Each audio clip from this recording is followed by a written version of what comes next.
Vision. Spirit.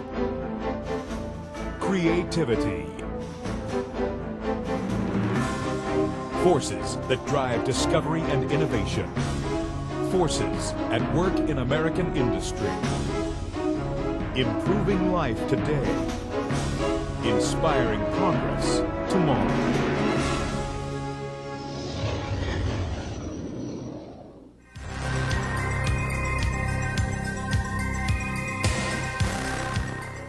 SPRI is primarily a manufacturers association. It is the primary suppliers of sheet membranes in the United States, the thermoplastic, thermoset, and modified bitumen manufacturers, and the component suppliers, the guys that sell the fasteners, the edge metal, all the glues, adhesives, and all the other things are part of SPRI.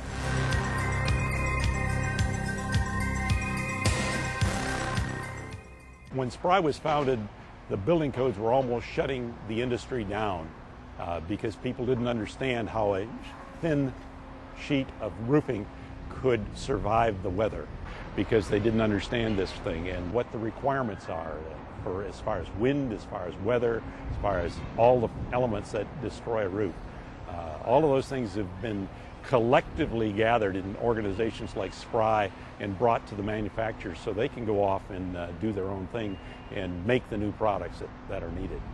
I'm just amazed at the camaraderie and the sharing of ideas, the networking that takes place within SPRI, the technical research that's been done. When the single-ply industry first started, it was kind of going a whole bunch of different ways with not a lot of focus. Now I think the major players within the roofing industry have come together, agreed we've got to do the best we can for the marketplace. The standards have been raised. The thought of making the industry as good as it can be is always forefront.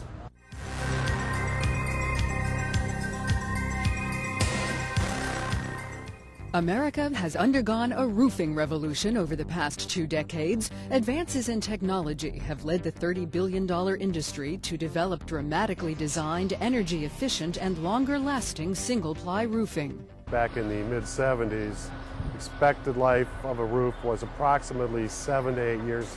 20 years is no problem anymore.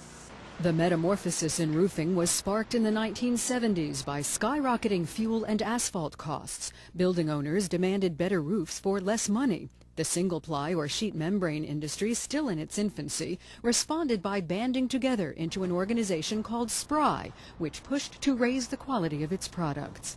In 1979-80, the market was about 2% for sheet membranes, and now it is close to 60%. Before the 1980s, roofing technology had not changed in more than a century. Roofs were constructed on top of buildings, often under less than ideal weather conditions. Single-ply roofs are made largely in factories. You're dealing with high-tech machinery that are basically formulating, manufacturing these materials in a plant environment, which gives it much more quality control. Single-ply is composed of flexible synthetics up to 10 times lighter than standard roofing. That has allowed architects to design spectacular roofs once impossible to build. But perhaps the most significant progress has been in energy conservation. Because the roof system, the membrane is lighter, we can put more insulation safely on top of the building underneath the single-ply roof. The roofing revolution continues as SPRI and the single-ply industry develop new polymers they predict will lead to even longer-lasting, more efficient structures.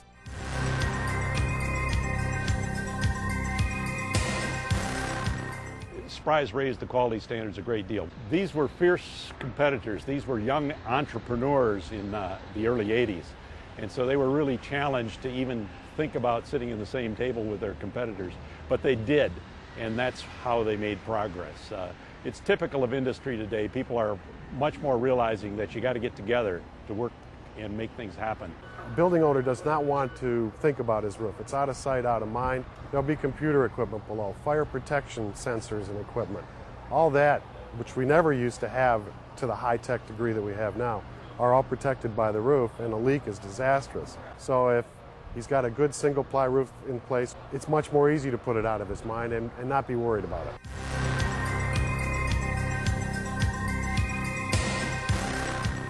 It's an exciting industry. It's been an exciting industry. When you go through a revolution in anything, when people change things and new processes are being developed, and new products, it's an exciting time. It's tough for some people and great for others, but it's also exciting.